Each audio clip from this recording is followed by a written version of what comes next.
Para pendiri bangsa merumuskan Pancasila sebagai dasar dan ideologi negara. Dengan Pancasila, para pendiri bangsa meyakini bahwa Indonesia mampu memiliki pegangan yang kuat dalam berbangsa dan bernegara. Nurholis Madjid sebagai tokoh pembaharu pemikiran Islam di Indonesia, dia menjelaskan bahwa Pancasila sebagai ideologi modern dan terbuka, yang oleh karenanya mampu menghimpun seluruh aspek kehidupan masyarakat Indonesia. Bagaimana penjelasan Nurholis Madjid tentang Pancasila sebagai ideologi modern dan terbuka? Silahkan simak video ini sampai selesai.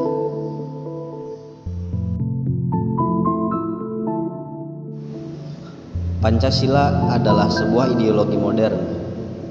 Hal itu tidak saja karena ia diwujudkan di zaman modern, tetapi juga karena ia dihadirkan oleh sosok seseorang atau sekelompok yang punya pemikiran dan wawasan yang modern, yaitu para pendiri Republik Indonesia ini. Pancasila juga dimaksudkan untuk memberi landasan filosofis bersama bagi masyarakat yang plural dan modern, yaitu masyarakat Indonesia. Sebagai sebuah produk pikiran modern, Pancasila adalah sebuah ideologi yang dinamis. Ia tidak statis dan tidak memang harus dipandang demikian. Watak dinamis dari Pancasila itu membuatnya sebagai ideologi terbuka. Dalam hal perumusan formalnya, Pancasila tidak perlu lagi dipersoalkan. Kedudukan konstitusionalnya sebagai dasar kehidupan bernegara dan bermasyarakat dalam pluralitas Indonesia, ini juga merupakan hal yang final. Meminjam ungkapan Kiai Haji Ahmad Siddiq, mantan Rois Am Nahdlatul Ulama, bahwa Pancasila sudah final dan tidak bisa lagi digugat kedudukannya dalam negara Republik Indonesia. Namun dari segi pengembangan prinsip-prinsipnya agar aktual dan relevan bagi masyarakat yang senantiasa tumbuh dan berkembang, Pancasila tidak bisa lain kecuali mesti dipahami dan dipandang sebagai ideologi terbuka yang dinamis. Oleh karena itu, tidak mungkin ia dibiarkan mendapat tafsiran sekali jadi untuk selama-lamanya. Pancasila juga tidak mengizinkan adanya badan tunggal yang memonopoli hak untuk menafsirkannya.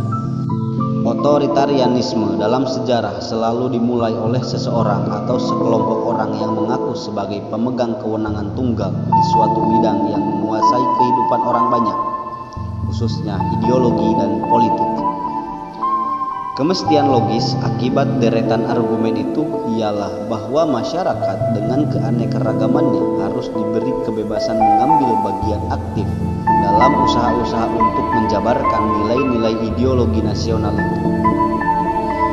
Dan masyarakat juga diberi kebebasan untuk mengaktualisasikannya dalam kehidupan masyarakat. Setiap usaha yang menghalanginya akan menjadi sumber malapetaka, tidak saja bagi negara dan masyarakat Indonesia, tetapi bagi seluruh kehidupan dan aspek masyarakat yang hidup di negara Republik Indonesia. Dan ketika Pancasila ditafsirkan secara tunggal, ini juga menjadi ancaman bagi ideologi nasional itu sendiri sebagai titik tolak pengembangan pola hidup bersama. Jadi pada dasarnya Pancasila memang harus menjadi ideologi terbuka sesuai dengan rancangannya untuk landasan kehidupan sosial politik Indonesia yang plural dan modern.